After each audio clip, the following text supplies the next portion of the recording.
The former GB News host did not seem pleased at all that the classic British sitcom would return, as he vented his frustration on Twitter, sharing a news article that revealed Fawlty Towers was in talks to return featuring John and his daughter, Camilla Cleese. Piers remarked, "No, no, no. This is a terrible idea," as he added hands over eye emojis. More than 40 years after the second and final season drew to a close, the comic is set to write and star alongside daughter Camilla in a new series of the cult classic. It will explore how John's cynical Basil Fawlty navigates the modern world. Plot details are largely being kept under wraps, but the development will bring the story forward to explore Basil's relationship with a daughter he has just discovered he had, as the pair tempt fate and team up to run a boutique hotel. The Cleese family have joined Reiner's Castle Rock on the development, with Rob Reiner, Michelle Reiner, Derek Rossi and Matthew George exec producing. John praised George's understanding of the creative process and described their first meeting as one of the best creative sessions I can remember. Rob added, "John Cleese is a comedy legend. Just the idea of working with him makes me laugh," while George described meeting John and Camilla Cleese as one of the great thrills of my life. Although it only ran for 2 6-part seasons, finishing in 1979, Fawlty Towers has ranked #1 on numerous best all-time British comedy lists. Written by John and Connie Booth, the show followed hapless hotel manager Fawlty and a hilarious cast of characters that included legendary Spanish waiter Manuel, Andrew Sachs, Cleese's bossy wife Sybil, Prunella Scales, and their chambermaid Polly, played by Booth. The idea came from John's stay at a hotel in an English seaside town, and the show came to define the Middle England genre.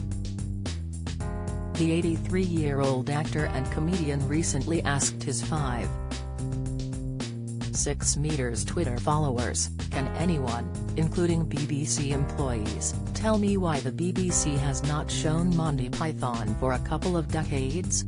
The question overlooked the BBC's celebration of the iconic comedy, including the broadcast of the first episode of Monty Python's Flying Circus, to mark its 50th anniversary in 2019. John Hoare, a TV playout director, replied to John reminding him of a night dedicated to Python on the BBC. "I sat in BBC Two's press suite on the 7th of September 2019, prepped an episode of Monty Python for transmission as part of an evening of Python-related programs, and then put it on air, if that helps," Hoare said. John's tweet also did not mention rights deals done for the Monty Python back catalogue.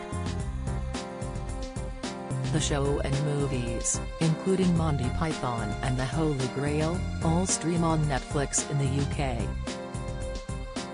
That's TV, a British television channel, also did a deal earlier this year to repeat all 4 seasons of the comedy, which starred John, Eric Idle, Terry Jones, Grant Chapman, Michael Palin, and Terry Gilliam. The rights to Monty Python are owned by Python, Monty, Pictures. Cleese, Palin, Idle and Gilliam are all executive directors at the UK company.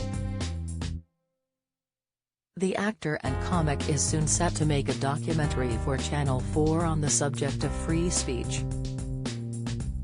Responding to John's question about the BBC, Rob Schneider said, "They haven't finished editing out the parts that don't fit into their ideology, which is the entire series." John has complained a number of times about the BBC failing to show Python. In 2020, he said, "The BBC has not put Monty Python out on terrestrial television now for 20 years and young people don't know about it."